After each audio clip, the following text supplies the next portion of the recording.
आप में से कितनी लोग कवि कालिदास को जानते हैं? हाथ ऊपर करो। कालिदास का नाम कितने लोगों ने सुना है? सब लोगों ने सुना है। लेकिन उन अत्यंत योग्य कालिदास की मृत्यु कैसे हुई? ऐसी दर्दनाक मृत्यु किसी की नहीं हुई कभी भी। पहली बात तो कालिदास कोई ऐसा नहीं था कि बहुत बड़े ज्ञानी थे। वो तो एक बहुत विशिष्ट, एक योग्य, एक लड़की थी जिसको बहुत ज्ञान था। बड़े बड़े ब्राह्मण विद्वानों को हरा देती थी अपने शास्त्रार्थ में। और तब उसने ये घोषणा कर दी कि मुझको शास्त्रार्थ में जो हरा देगा मैं उसी से ब्याह कर लूंगी। तब कुछ ब्राह्मण जो है कहीं जा रहे थे, तब उन्होंने देखा कि एक वृक्ष पर एक आदमी बैठा है और पेड़ की डाल काट रहा है। वो कैसे काट रहा है? डाल पर बैठ करके डाल को काट रहा है, मतलब कटते ही नीचे गिरेगा। ब्राह्मणों ने विचार किया, वाह कितना बड़ा योग्य पुरुष दिखाया आज हमको।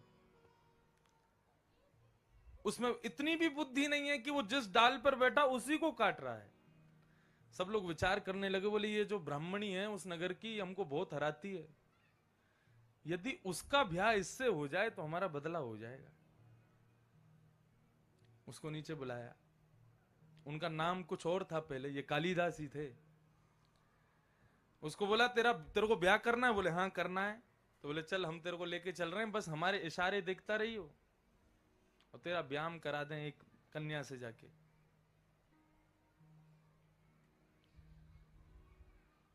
ब्राह्मणों ने पहले ही पत्र भिजवा दिया, बोले तुम तैयार हो जाओ, एक तुमको भी परास्त करने वाला बहुत बड़ा विद्वान आ रहा है तुम्हारे नगर में। उसने कहा अच्छा, मुझे परास्त करेगा? तैयार हो गई युवती। आमने सामने मंच लगे दोनों के।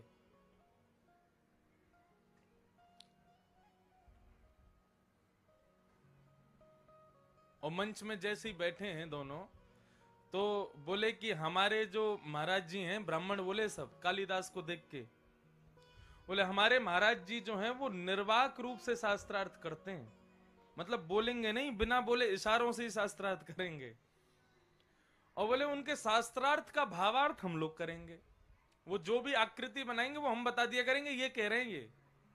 ब्राह्मण बोले अच्छा तो ठीक है, ये अपने अंग प्रत्यंगियों से शास्त्रार्थ करें, मैं भी अपने अंगों से ही करूंगी, मैं भी बोलूंगी ही नहीं।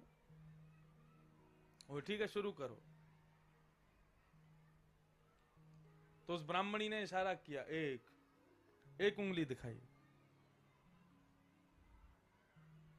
अब जैसी उसने एक दिखाई तो अब ये था तो बुद्धिहीन तो था ही।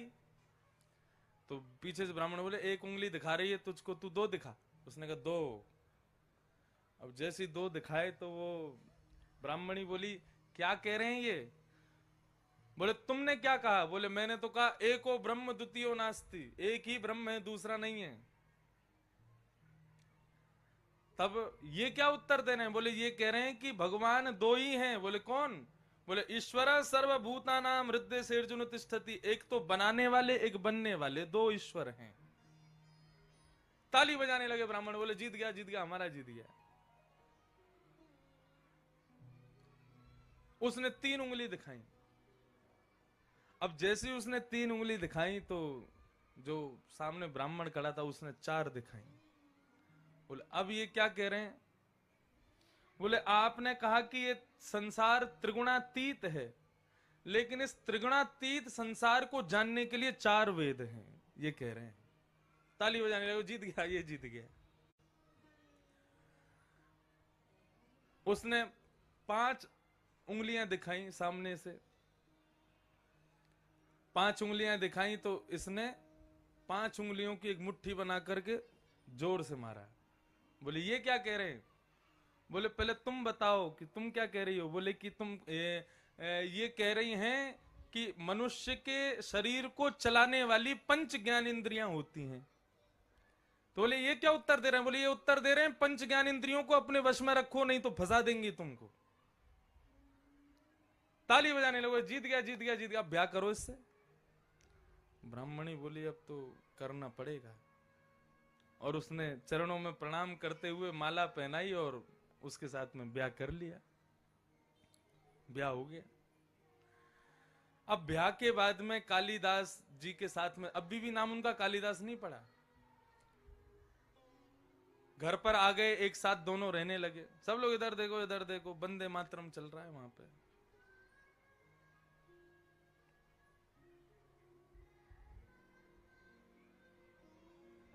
वाह।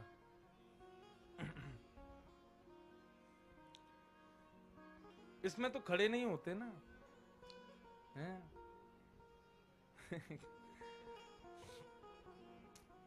तो कालिदास से ब्याह हो गया उसका, ब्राह्मणी का। अब ब्राह्मणी घर ले आई कालिदास को, अब अपने घर पे रहने लगी। बोली मेरा इतना बड़े विद्वान के साथ ब्याह हुआ, बताओ बिना बोले मुझे शास्त्रार्थ में हरा दिया। छत पे दोनों घूमने के लिए जाने लगे, तो जैसे ही वो युवती छत की ओर बढ़ने लगी तो पीछे से कालिदास को थोड़ी जल्दी हुई, तो उन्होंने संस्कृत का एक शब्द बोला, सर्प सर्प सर्प। सर्प मतलब जल्दी करो जल्दी करो जल्दी करो। लेकिन कोई योग्य संस्कृत का विद्वान सर्प शब्द का प्रयोग नहीं करता। वो समझ गए, बोले कि इसके स्पष्टीकरण से भी पता चल रहा है कि ये संस्कृत का योग्य तो है नहीं, ब्राह्मणों ने मुझे फंसा दिया है। और एक दो वार्तालाप उन दोनों के बीच में हुई तो वो समझ गए, ओ हो ये तो किसी मुझसे बदला लेने के लिए इन लोगों ने मूर्ख से ब्याह करा दिया मेरा। तो उस युवती ने ऊपर छत से धक्का दे दिया कालिदास को।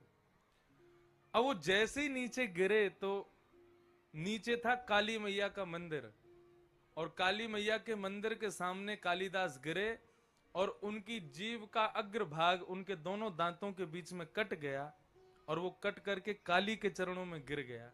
काली मैया प्रकट हो गई, और प्रकट होकर के उन्होंने हाथ फेरा, संपूर्ण ज्ञान कालिदास को हो गया। तब उनका नाम पड़ा कालिदास।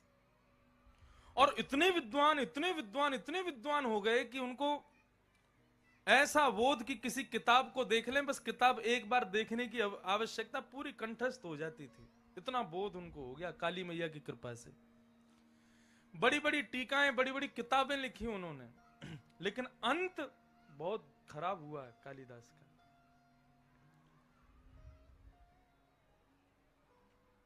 मंच से बताने योग्य बात नहीं है, लेकिन हमारे पूर्वाचार्य कहते हैं कि बड़े लोगों का जन्म मरण सब हमको ज्ञान देने के लिए ही होता है। उनकी प्रत्येक क्रिया हमको कुछ ना कुछ सिखाने के लिए होती है। कालिदास ने, काली मैया के उपासक थे, तो उनके स्वरूप का वर्णन करते हुए एक उन्होंने रचना की। अब उस रचना में जैसे कि श्रीमद् भागवत में कृष्ण के स्वरूप का वर्णन है, बरहा पीडम नटवर वपुः कर्णयो कर्णकारम वंशी विभूषित करा नवरीन दाबात पीतांबरा दरुण बिंब फला धरोष्ठात अस्ति स्वस्तरुणी करा, ये सब स्वरूप के वर्णन हैं भागवत में। ऐसे ही उन्होंने अपनी उपास्या काली के स्वरूप का वर्णन किया। सब लोग सावधानी से सुनिए। और स्वरूप का वर्णन करते करते उन्होंने कानों का वर्णन किया, आंख का वर्णन किया, नाक का, जिह्वा का, होठ का, कानों के कुंडलों का, गले का, वक्षस्थल का, सबका वर्णन करते करते करते करते उनसे बहुत बड़ी भूल हो गई। उन्होंने अपनी उपास्या काली के जंघा के एक तिल का वर्णन कर दिया, और जिस वर्णन को पढ़ने वाले सुनने वाले लोगों को बहुत खराब लगा। कटी भाग का वर्णन कर दिया। अब काली तो बेचारी, वो तो प्रसन्नी थी, उनके भक्त हैं, लेकिन लोगों के मन में बहुत गलत भावना उत्पन्न हो गई। बोले कि एक मां का ऐसे स्वरूप का वर्णन इनको नहीं करना चाहिए। और पूरा संसार उनसे ऐसा रुष्ट हुआ कि फिर ना चाहते हुए भी सबकी रुष्टता के कारण, विद्वानों की रुष्टता के कारण कालिदास को कोढ़ हो गया पूरे शरीर में। मां के पास जाकर के खूब क्षमा याचना भी की। काली माता बोली अब बेटा जो हुआ सो हुआ, अब तुम ये इसको कोई बदल नहीं सकता, अपराध तो तुमसे हुआ है। वहां पर ये बात वर्णन करते हैं कालिदास की, ये विश्वास कर लीजिए, ये लिख लीजिएगा अपनी डायरी में, नोटबुक में, अपने जीवन चरित्र में, आप कितने भी बड़े बन जाओ, अपराध आपसे उतने ही बड़े बनेंगे बड़े होने के बाद। इसलिए जब आप बड़े बन जाओ तो बहुत संभाल करके रहिएगा खुद को, क्योंकि फिर आपका छोटा अपराध भी छोटा नहीं रहेगा, बहुत बड़ा बनेगा वो। और कालिदास का अपराध इतना बढ़ता चला गया कि जिस राजा के यहां पर काली रहते थे कालिदास, और राजा उनका शिष्य चेला, उस राजा ने भी उनको अपने देश से निकाल दिया, जाओ हमारा देश छोड़ दो। कालिदास दूसरे देश में जाकर के रहने लगे। अब रचनाएं करनी बंद कर दी उन्होंने। बहुत वर्ष बीत गए, कालिदास लौट के नहीं आए। तो एक दिन जिस राजा के यहाँ कालिदास रहते थे, उस राजा के मन में बड़ी व्याकुलता हुई, अपने गुरु का स्मरण हुआ और बोले, गुरु के इतने से अपराध के कारण मैंने उनको देश से निकाल दिया, मैं अपने गुरु को वापस बुलाना चाहता हूं। खूब खोजा, खूब ढूंढा, लेकिन कालिदास नहीं मिले।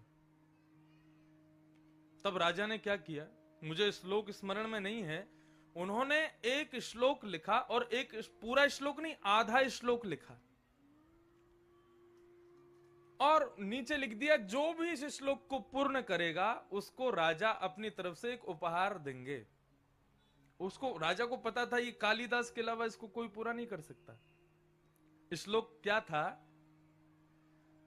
श्लोक ये था, सोने में सुहागा, ये शब्द केवल सुना गया है, कभी देखा नहीं गया। या कमल से कमल उत्पन्न होना, ये बात भी केवल सुनी गई है, लेकिन देखने को कभी नहीं मिली कि कमल में से कोई कमल उत्पन्न हो गया हो। तो राजा ने ये श्लोक लिखा, कमल से कमल उत्पन्न होना, ये बात केवल सुनी गई है, देखी कभी नहीं गई। आधा श्लोक लिखा। अब पूरा श्लोक ये लिखना था कि भाई कमल से कमल उत्पन्न होता कैसे है, इसको पूर्ण करो। समझ रहे ना बात को? ये श्लोक लिख करके राजा ने टांग दिया, बोले जो पूरा करेगा उसको मैं अपनी तरफ से एक तोहफा दूंगा, और ये भी कह दिया आधा राज्य दे दूंगा अपना। वो जानते थे कालिदास के अलावा कोई पूरा कर ही नहीं सकता इसको। तो एक परदेश की, विदेश की एक वैश्या भ्रमण करती हुई उस नगर में आई, और नगर में भ्रमण करते हुए उसने वो श्लोक लिखा हुआ आधा श्लोक देखा, और वो श्लोक पढ़ करके समझ गई। बोले कि ये श्लोक तो राजा ने लिखा और कालिदास की प्राप्ति के लिए लिखा, और कालिदास मेरे ही शहर में रहते हैं, मेरे ही नगर में रहते हैं, मैंने ऐसा सुना है। तो वहां से वो श्लोक चोरी करके वो वैश्या ले गई, और उसने अपने घर के बाहर उस श्लोक को लिख दिया आधा। और आधा श्लोक लिखने के बाद में उसने अपना चेहरा बना दिया बाहर, अपने चेहरे की आकृति बनवाई। और एक दिन वही हुआ, कालिदास जी भ्रमण करते हुए उस वैश्या के घर के बाहर से जैसे ही निकले, तो कालिदास की नजर पड़ी उस श्लोक के ऊपर, और श्लोक उन्होंने देखा। बोले कमल से कमल उत्पन्न होता है, ये सुना गया है, देखा कभी नहीं गया। आगे का श्लोक पूर्ण कीजिए। कालिदास ने वो श्लोक देखा, और देखा श्लोक के बाद में वैश्या का चित्र बना हुआ, और वैश्या इतनी सुंदर की क्या बताएं। कालिदास बोले अच्छा। तुरंत उन्होंने सिड्डी लगाई, और सिड्डी लगा करके ऊपर लेके चढ़ गए, और उन्होंने श्लोक पूर्ण किया, और उसमें लिखा, आपके कमल जैसे मुखार बिंद पर, मतलब वैश्या के मुखमंडल को देख के बोले, आपके कमल जैसे मुखार बिंद पर दो कमल रूपी नयन विद्यमान हैं, यही तो कमल से कमल उत्पन्न हुआ है। आप कहते सुना गया, मैंने तो आज देख भी लिया, आपके कमल रूपी मुखार बिंद पर दो कमल नयन विराज रहे हैं। या फिर उन्होंने ऐसा कहा हो कि भगवान के श्री कमल मुख पर दो कमल नयन विराजते हैं, ये कमल से कमल उत्पन्न होना ही तो है। अब ये लिख दिया कालिदास ने। अब जैसे ये लिखा तो किसी ने जाके वैश्या को बताया, बोले तुम्हारा श्लोक पूरा कर रहा है एक व्यक्ति। वैश्या समझ गई कालिदास ही है। वैश्या बाहर आई, आकर के देखा तो लिख रहे थे। उसने चरणों में प्रणाम किया, बोले महाराज आपकी दिव्यता, आपकी प्रबलता, आपकी विद्वत्ता को प्रणाम करते हैं। कालिदास बोले जी आप आएंगे थोड़ा घर में विराजेंगे हमारे? कालिदास बोले मुझे कहीं जाना है। बोले नहीं, 2 मिनट विराजिए, मेरा जीव घर धन्य हो जाएगा आप पधारेंगे तो। कालिदास घर में गए, वैश्या ने घर अंदर से बंद किया और उनके हाथ पांव बांध करके गला घोट करके उनको मार दिया। कालिदास की मृत्यु। और मार करके अपने घर के पीछे नदी में फेंक दिया उनके शव को। शव भी नहीं मिला किसी को। ऐसी मृत्यु हुई महाकवि कालिदास की। वैश्या ने जाकर के वो पूर्ण श्लोक राजा को दे दिया। बोले आपने आधा श्लोक लिखा, मैंने पूरा कर दिया। राजा ने जैसे ही वो श्लोक देखा, वो समझ गए, बोले ये तो कालिदास की कृति है। वैश्या को बंदी बनवा लिया। बोले सत्य बताओ किसने लिखा है श्लोक? वैश्या ने फिर बहुत उत्पीड़ना की तो उसने बता दिया, बोले कि कालिदास ने लिखा। बोले कालिदास मेरे गुरुदेव कहां हैं? बोले उनको मैंने मार दिया। आपने लिखा था बहुत धन देंगे, आदि संपत्ति देंगे, इस प्रलोभन में मैंने श्लोक आपको दे दिया, लेकिन कालिदास जिन्होंने ये श्लोक किया उनको मैंने ही मार दिया। राजा व्यथित दुखित गिर पड़ा शरीर से। एक संत के पास गया और रुदन करने लगा। बोले इतना बड़ा कवि, काली की इतनी बड़ी कृपा उसके ऊपर, पूरे विश्व में प्रसिद्ध, एक अपराध करने की वजह से कोढ़ हो गया, लेकिन मृत्यु तो कम से कम अच्छी होती। एक नगर वैश्या, उसके हाथों से मरना पड़ा कालिदास को। प्रभु ये कौन से जन्म के कृत्य का प्रारब्ध भोगा है कालिदास ने? तो उस संत ने जो उत्तर दिया वो सुनने योग्य है। संत क्या कहते हैं? बोले राजन, कालिदास ने इसी जन्म के एक दुष्कृत्य का परिणाम भोगा है। बोले क्या? बोले उसने एक अयोग्य वैश्या को ज्ञान प्रदान कर दिया, उसके कारण उसकी मृत्यु इतनी दयनीय हुई। कौन सा ज्ञान? आधा श्लोक था ना, पूरा करके वैश्या को दे दिया। किसी श्रेष्ठ योग्य व्यक्ति को देता तो कालिदास की ऐसी गति नहीं होती, लेकिन एक अयोग्य वैश्या को दिया, इसलिए कालिदास की ऐसी मृत्यु हुई। इसलिए दान बहुत सोच समझ के करना चाहिए। आप अपनी किसी भी वस्तु का दान दो, सद्विचार का दान दो, सद्भाव का दान दो, सद्गुणों का दान दो, और कुछ भी नहीं है आपके पास तो धन का भी दान यदि करो तो किसी योग्य को ही करना, अयोग्य को नहीं करना। अयोग्य को दान देने से आपने देखा कालिदास की क्या गति हुई। और श्रीमद् भागवत में राजा नृण की कथा आती है, एकादश स्कंद में, नहीं 10वें स्कंद में ही है।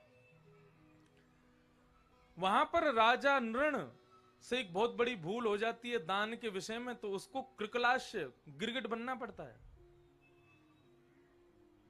इसलिए योग्य वस्तु का दान किसी योग्य पात्र को ही दीजिएगा, अयोग्य को मत दीजिएगा।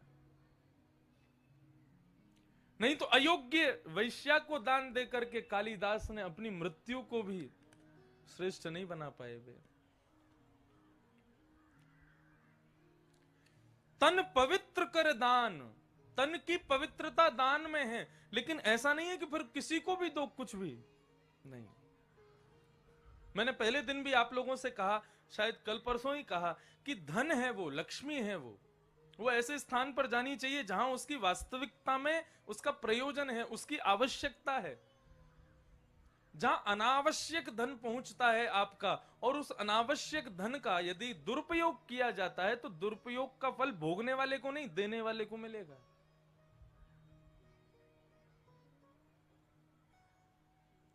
और ऐसा भी वर्णन है, कोई बहुत ज्यादा जरूरतमंद है और उसको आप उसकी योग्यता के अनुसार नहीं देते हो। आप भी बहुत योग्य हो, लेकिन आपके सामने कोई बहुत ही दुर्भाग्यशाली व्यक्ति है, उसको बहुत आवश्यकता है, आपको पता है कि वो धन को सदप्रयोग करेगा। ऐसी जगह पर आप आकर के बिल्कुल अपनी योग्यता से कम नीचे उतर करके उसको धन देते हो, ऐसे स्थान पर भी लक्ष्मी रुष्ट होती है। तो ये दान का विषय, इस पर तो कम से कम 3-4 दिन प्रवचन होने चाहिए। आजकल मानव भूल चुका है दान कहां करना चाहिए। और सबसे बड़ी बात मैं कह दूं, इस बात को कोई संकोच ना करूं, आजकल सबसे ज्यादा दान लेने का जो स्थान बन गया वो है भागवत का मंच। सुखदेव जी महाराज स्पष्ट शब्दों में कहते हैं, भागवत दान लेने का नहीं, दान देने का स्थान है। ये लेने का स्थान है ही नहीं।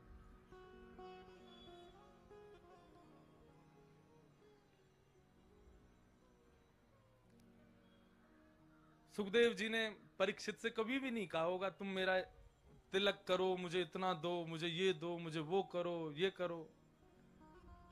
अपनी योग्यता से बिना किसी को बताए आप जो करो वो उचित है। लेकिन भागवत के मंच का प्रयोग जहां दान के लिए होता है, देख करके बहुत कष्ट होता है हृदय को।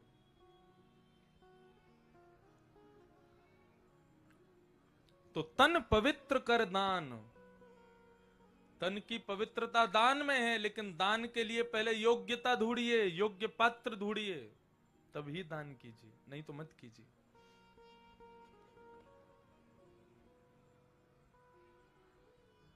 मन पवित्र हरि भजन सो। मन की पवित्रता किसमें है? भगवान के भजन में, भगवान के कीर्तन में, भगवान की कथा में। अति सुख कहां मिलता है मनुष्य को? अति शांति कहां मिलती है? कथा में मिलती है। भगवान गीता जी में एक बात कहते हैं कि मानव को सुख की इच्छा नहीं है।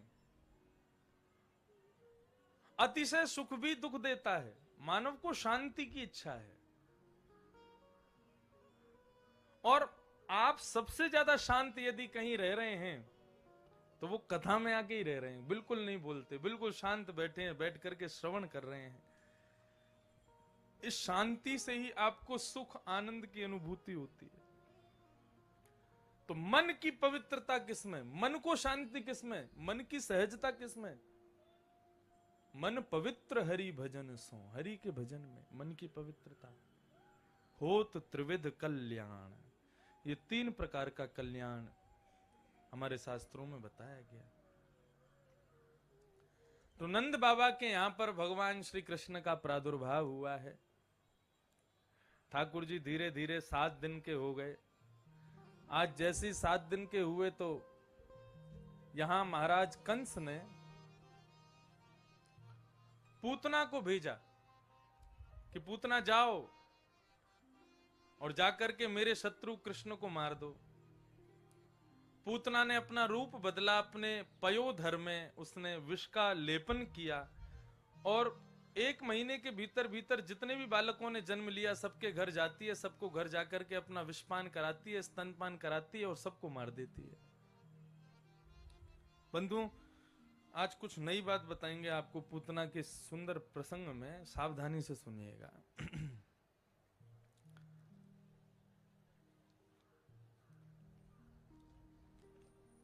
वसुदेव जी वार्षिक कर यानी कि टैक्स भरने के लिए गए कंस के पास। तब नंद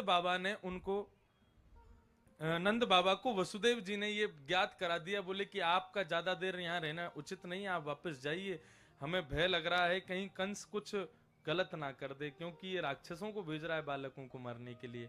आपके घर में भी अभी अभी बालक भयो है और वो बालक भी हमारो ही है, तो आप उसका ख्याल रखें। नंद बाबा वापस लौट आए। इतने में ही पूरे विश्व में भ्रमण करती हुई, ब्रजमंडल में भ्रमण करती हुई, बालकों को मारती हुई, लक्ष्मी स्वरूप धारण करके पूतना का आगमन हुआ ब्रज में। पूतना ने जैसे ही देखा अबीर गुलाल के महाराज बादल पूरे रंग बिरंगे हो रहे हैं, बोले जरूर कृष्ण का जन्म यहीं कहीं हुआ है।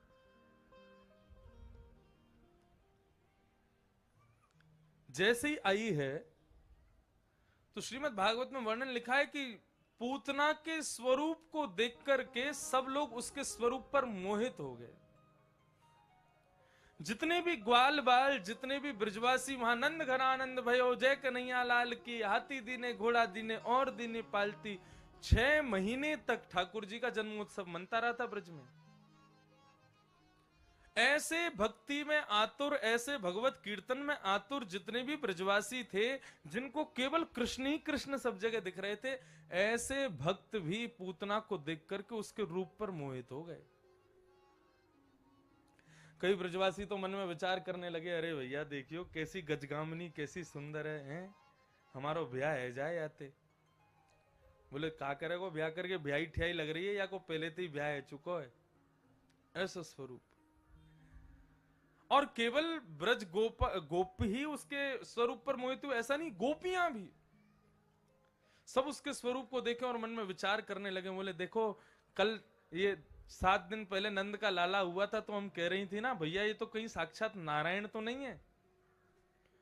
और आज हमको पूर्ण रूपेण विश्वास हो गया कि ये नारायण है। क्यों? क्योंकि आज उस नारायण का दर्शन करने लक्ष्मी आई है।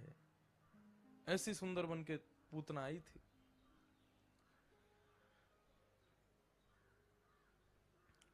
गोप गोपांगनाएं मोहित हो गए, चलो ठीक है।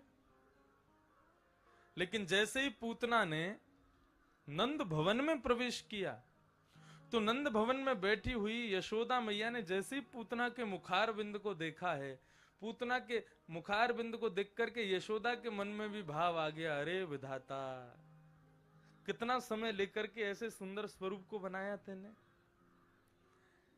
विधाता थोड़ी कृपा कर दे तो या तो हमारो लाला थोड़ी कछु दिना पहले है जातो, या ये कछु दिना बाद है जाती, तो यही तो ब्याह कराती अपने लाला को। कितनी सुंदर है। अब देखो ये पूतना कौन है? ये माया। इस संसार की जितनी भी मायाएं हैं, माया किसको कहते हैं?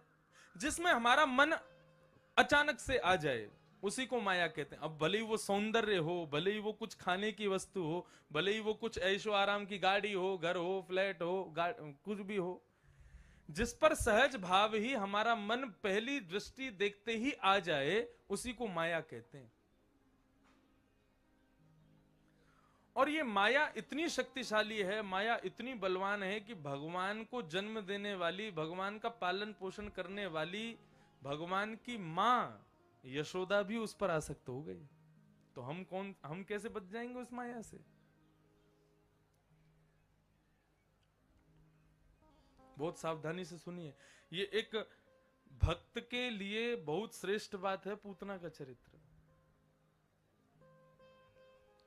माया कितने भी रूप धारण करके आ सकती है आपको मोहित करने के लिए। तो यहां पर परीक्षित जी से सुखदेव जी कह रहे हैं, जब भगवान को जन्म देने वाली मां माया पे मोहित हो सकती है, तो हम नहीं होंगे? हम भी हो सकते हैं। इसलिए परीक्षित माया के जाल से बचने के लिए बहुत प्रयत्न करने पड़ते हैं। पूतना पर भगवान की मां मोहित हो गई यशोदा जी, और यशोदा जी मोहित हो गई। उसको देख के बोली, अरे बहना कहां से आई हो? बोले मैं मिश्राणी हूं। मिश्रा जी तो दर्शन कर गए, मैंने सोची कि मैं क्यों पीछे रहूं, तो मैं भी लाला को आशीर्वाद देवे आई हूं। आओ आओ, हाँ हाँ तुम्हारो ही तो लाला है। तुम्हारी कोई छोटी छोरी है कि ना है?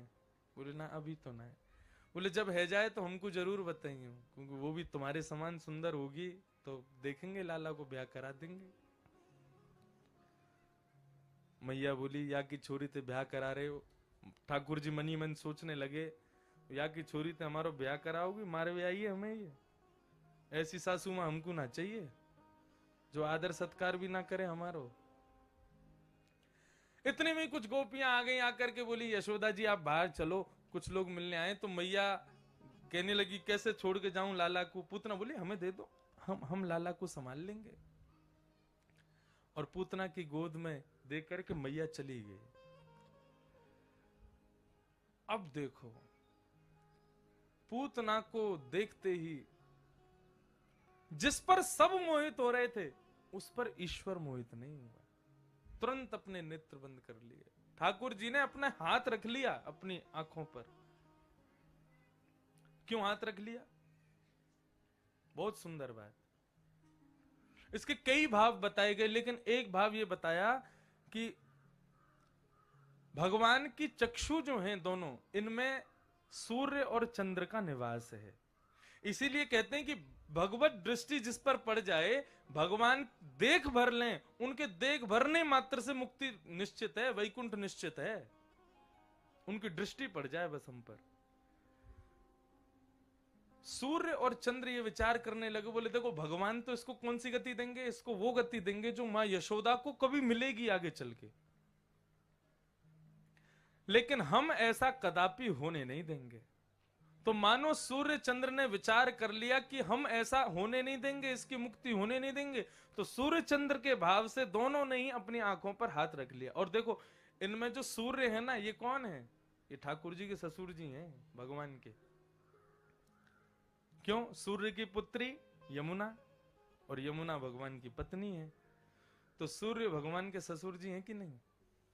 तो सूर्य ने मन में विचार किया, बोले हमारे जामाता को मारने आई है ये, हमारे दामाद को मारने आई है ये, बोले हमारी बेटी के सुहाग का हरण करने आई है ये, ऐसी को तो मारेंगे तो सही भगवान, लेकिन उसको देख करके इसका कल्याण नहीं होने देंगे। मैंने एक दिन कथा में कल या परसों ही शायद ये प्रसंग सुनाया होगा कि वो राम सीता जी का दुराग्रह करने वाला वो व्यक्ति, उसको वैकुंठ ने भी प्रवेश नहीं दिया।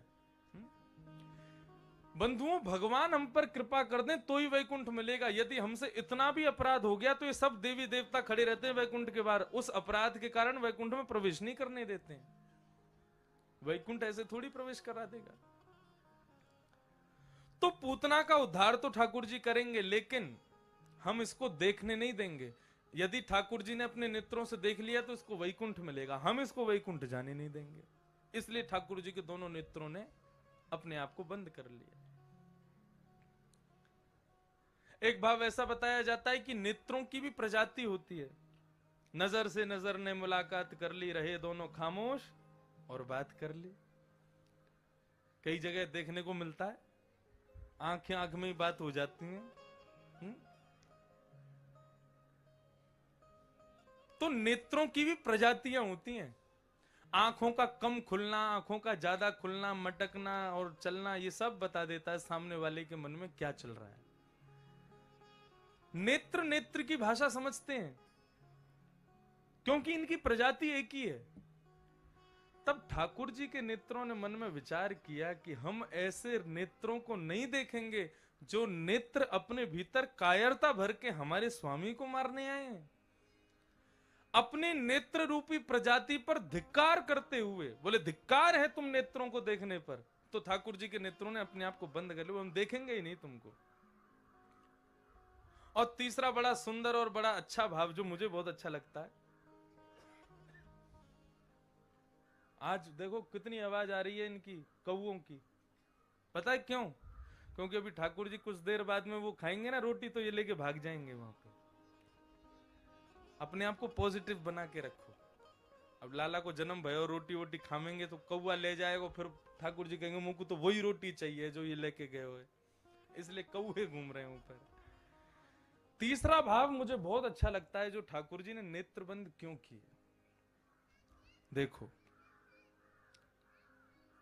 पूतना को पूतना किसने बनाया? भगवान ने बनाया। पूतना को राक्षसी किसने बनाया? भगवान ने बनाया। पूतना को जो भी उसके क्रियाएं हैं, जो भी उसका व्यवहार है, जो भी उसका स्वभाव है, सब पूर्व नियुक्त ठाकुर जी ने तैयार किए। भगवान मन में विचार कर रहे हैं कि तुझे राक्षसी मैंने बनाया, तुझे राक्षस कुल में जन्म मैंने दिया, तेरा निर्माण मैंने किया, और आज जब मेरे सामने आई है तो तू उस रूप में नहीं आई जिस रूप में मैंने तुझे बनाया। तू रूप बदल के आई है अपना। सावधान तय श्रृणु, बहुत सावधानी से सुनिएगा। हमको किसने बनाया? भगवान ने बनाया। हमें स्वरूप, हमें कुल, खानदान, प्रजाति, जो कुछ भी सब भगवान ने नियुक्त करके हमको भेजा। तो भगवान क्या कहते हैं? तुम्हारा जो भी स्वरूप है, तुम्हारे जो भी गुण हैं, तुम्हारा जो भी पदवी है, वो संसार के लिए रखो, लेकिन जब मेरे सामने आओ तो जैसा मैंने तुमको सृष्टि में भेजा, सृष्टि में जब हम आए तब हम कैसे थे? मदालसा कहती है, शुद्धोषि मुक्तोषि निरंजनोषि संसार मायाम परिवर्जितोषि संसार मायाम परित्यज्य निद्रा मदालसा वाच्य उवाक बालम। मदालसा क्या कह रही है? बोले एक छोटा सा बालक अत्यंत शुद्ध होता है, दूषित नहीं होता, मुक्त होता है, वो किसी बंधन में नहीं है। उसको माँ गोद में ले ले, पिता गोद में ले ले, कोई बाहर का गोद में ले ले, कोई भी गोद में ले ले, वो कहीं रोएगा नहीं, सबके पास चला जाता है, मुक्त है, किसी में बंधा हुआ नहीं है। निरंजनोसी, निरंजन है वो। उसको कोई माला पहना दे तो उसको खुशी नहीं होगी, और कोई उसको पैदा होती गाली देने लग जाए तो उसको दुख भी नहीं होगा। संसार मायाम परिवर्जितोसी, जन्म लेते ही ऑटो में लेकर के घर जाओगे तो उसको दुख नहीं होगा, और मर्सिडीज में लेके जाओगे तो उसको खुशी भी नहीं होगी। वो संसार की माया से परे है। जन्म लेते ही झोंपड़पट्टी में आया है, इसको देख करके भी उसको कोई दुख नहीं होगा, और बहुत बड़े महल में आया है, उसको देख करके भी रोना बंद नहीं करेगा। वो संसार की माया से परे है। एक छोटा सा बालक, उसके अंदर किसी भी, वो सबसे अत्यंत शुद्ध होता है। श्री शंकराचार्य भगवान कहते हैं कि बालक को जन्म लेते ही माता पिता को क्या करना चाहिए? बोले उसके चरणों को सिर से लगाना चाहिए। क्यों? बोले वो भगवान के पास से आया है और 9 महीना इतनी भयंकर तपस्या अपनी मां के गर्भ में करके आया है, ऐसे बालक के तो चरण छूने चाहिए। जब तक वो तुमको पहचान नहीं जाता तब तक उस बालक को ही कृष्ण स्वरूप मान के उसका वंदन करते रहो। उस क्रिया से भी बालक में बहुत गुण आएंगे, ऐसा शंकराचार्य भगवान कहीं वर्णन करते हैं। बालक अत्यंत शुद्ध होता है। भगवान कहते हैं जिस प्रकार वो छोटा सा बालक होता है वैसे बनकर के मेरे सामने आया करो। शुद्ध, मुक्त, निरंजन, संसार की माया का कोई अपने अंदर कोई गुमान नहीं। तुम जैसे हो वैसे मेरे पास आओ। मैं वक्ता हूं, आप सब लोग मेरे को प्रणाम करते हो, माला पहनाते हो, और ना मना करने के बाद भी पैर छू ही लेते हो। लेकिन इन सब चीजों में छूट आपके लिए है, आप कर सकते हो, आप मुझे प्रणाम करो, माला पहनाओ। लेकिन मैं घर बैठी अपनी माँ जिन्होंने मुझे जन्म दिया उनसे कहूं चलो मेरे पांव छुओ, माला पहनाओ, मुझे देख के हाथ जोड़ा करो, प्रणाम किया करो, उस मां को उससे ज्यादा कष्ट कभी नहीं होगा। अरे तू व्यास होगा दुनिया के लिए, मेरे लिए थोड़े ही है। मेरे लिए तो सदैव पुत्र ही रहेगा। और मैं खूब स्वच्छंद भाव से अपनी कथाओं में कहता हूं, हमारी कथा सब समझ लेते हैं, हमारी माता को कभी समझ नहीं आती। क्यों? क्योंकि जब तक श्रद्धावान लभते ज्ञानम, जब तक सुनाने वाले के प्रति श्रद्धा नहीं होगी, उसके प्रति आश्रय का भाव नहीं आएगा, उसके प्रति जब तक झुकोगे नहीं तब तक उसकी बात समझ नहीं आएगी। और मां पुत्र के प्रति कभी ऐसी नहीं हो सकती। वो कथा में यही देखती रहेंगी, तेरे बाल ऐसे आ रहे थे, चोटी खुल रही थी, कपड़े ऐसे पहने थे, ये ऐसे बैठा था, और माला यूं डाल दी थी, और तेरी आवाज कभी तेज आ रही थी, कम आ रही थी, और आज तेरे गाल मोटे लग रहे थे। वो ये गुण, मैं मां कहा क्या वो सुना कि नहीं? वो मुंह को पल्ले ना पड़े, वो सुन ही नहीं सकती। क्यों? क्योंकि उनकी माया, माया नहीं कहूंगा, ममता, उनका जो ममत्व है मेरे प्रति, वो मेरे स्वरूप को ढक देता है उनके आगे। वो उस समय भी यही विचार करती होंगी, छोटा सा है, इसको हमने चलना सिखाया, बोलना सिखाया, नहाना सिखाया, धोना सिखाया, बैठना सिखाया, स्कूल जाती थी हम ही तैयार करते थे, आज हमारे सामने ब्यास बनना है ये। उनको यही भाव आता होगा। लेकिन यदि मैं व्यास का अभिमान, व्यास का गुण, व्यास का स्वरूप अपनी मां के सामने धारण करके जाऊं और वहां पर भी कहूं कि मुझे प्रणाम करो, मुझे सम्मान करो, मुझे माला पहनाओ, मेरी मां को बहुत कष्ट होगा। ठीक उसी प्रकार ईश्वर त्वमेव माता च पिता त्वमेव, वो मां भी है, वो पिता भी है। और तुम सिद्धिविनायक मंदिर जाते हो और उस समय ये विचार कर रहे हो, मैंने टॉमी हिलफिगर की टी शर्ट पहनी है, और मैंने उस कंपनी की जीन्स पहनी है, मैंने ये महंगा वाला डिओड्रेंट लगाया है, बहुत महंगी गाड़ी में आया हूं चल के, बहुत करोड़पति हूं, अरे मुझे कोई स्पर्श नहीं करे, मेरे से आगे 2 लोग चलो, सिक्योरिटी गार्ड बन के रहो, ये सब करके सिद्धिविनायक के सामने जाओगे, माफ करना, आप सिद्धिविनायक को देख लेना, लेकिन आपको देखते ही सिद्धिविनायक ऐसे ही आंखों पे हाथ रखेंगे जैसे पूतना को देख के ठाकुर जी ने आंख बंद की। श्री पंडरीनाथ भगवान का दर्शन करने के लिए जाओगे, गुमान लेकर के जाओगे, मैं व्यास हूं, मैं वक्ता हूं, प्रवक्ता हूं, हजारों लोगों को कथा सुनाता हूं, यदि इस भाव से पंडरीनाथ भगवान का दर्शन करूंगा, माफ कीजिए, पंडरीनाथ भगवान मुझे देखते भी, उनके सामने होते हुए भी वो अपनी नजर फेर लेंगे। मैं बार बार अपनी कथा में कहता हूं, मंदिर में दर्शन करने वाले 1000 लोग सामने खड़े हैं, सब भगवान को देख रहे हैं, सब भगवान को देखें, इसमें उनकी योग्यता नहीं, उन हजारों में भगवान किसको देख रहे हैं वो योग्य है। पूतना आज इतनी सुंदर बन के आई कि उसके रूप पर सब मोहित हो गए, लेकिन भगवान मोहित नहीं हुए। क्यों? क्योंकि तू अपने यथार्थ रूप में नहीं आई, तो रूप बदल करके आई, अपने अपने अपने रूप को छुपा करके मेरे सामने आई है। तुम जैसे हो वैसे मेरे सामने आ जाओ, मैं स्वीकार करूंगा, मैं अंगीकार करूंगा, मुझसे क्या छुपाना। अष्टावक्र, उसका शरीर 8 जगह से टेढ़ा था, लेकिन बहुत विद्वान था। जब वो चलता था तो उसके पांव ऐसे चलते थे जैसे मानो एक स्प्रिंग उछल रही हो, और उसको देख के सब हंसते थे। लेकिन एक बार एक राजा की सभा में गया तो वहां बैठे सब लोग उसको देख के हंस गए, उसके चलने की आकृति को देख के। बहुत विद्वान था। तो राजा के सिंहासन पर बैठ करके उसने देखा सब हंस रहे हैं, तुरंत मुस्कुराया और उठ करके वहां से चले गए अष्टावक्र जी। राजा चरणों में बोले, महाराज आप तो महात्मा हैं, आप तो संत हैं, आप तो संसार की माया से परे रहते हैं, आपको सुख दुख नहीं लगना चाहिए। इनकी हंसी से आपको अवहेलना क्यों महसूस हुई, आपको अपना अपमान क्यों महसूस हुआ? बोले, मेरा अपमान करते तो मुझे बुरा नहीं लगता, ये लोग मेरी आकृति पर हंस करके मुझे बनाने वाले का अपमान कर रहे हैं, मैं इसलिए यहां से उठ के जा रहा हूं। मेरा स्वरूप है ऐसा, मेरा रूप है ऐसा, इसमें मेरी कोई गलती नहीं है। मेरे ठाकुर ने तुम सबको एक जैसा बनाया, लेकिन मुझे कुछ विशेष बनाया, इसका मतलब मुझे बनाने में समय दिया उन्होंने। और उनकी कोई अवहेलना करे, उनका कोई, उनकी कृति का कोई अपमान करे। आप घड़े के बारे में कहो घड़ा बहुत बेकार है, इसमें इसका पानी नहीं पिएंगे, तो घड़े को कोई फर्क नहीं पड़ेगा, घड़े को बनाने वाले को फर्क पड़ेगा। बोले मैंने बनाया, इसमें कमी है। ऐसे ही आप जैसे भी हो वैसे ठाकुर जी के सामने खुद को प्रस्तुत करो। भगवान कहते हैं उन हजारों की भीड़ में मैं तुझे ही देखूंगा। फिर हाँ अच्छा, इतने लोग आए रूप बदल के, लेकिन उन हजारों में वो कहां बैठा है जिसको मैंने बनाया, अपना रूप धारण करके कौन आया? बोले वो आया है, उसको देख रहा हूं मैं।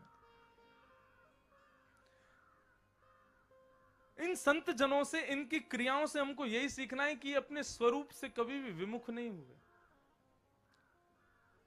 तुकाराम, नामदेव जी, इनकी भक्ति को प्रणाम कीजिए। और इनकी भक्ति तो क्या, भगवान श्री पंडरीनाथ भगवान का आप लोग दर्शन करें, और जिनने नहीं किए वो अगले साल के लिए तैयार रहें। हमारे श्री गोवर्धन नाथ जी, गोवर्धन लाल जी का मंगलमय उत्सव वहां होगा।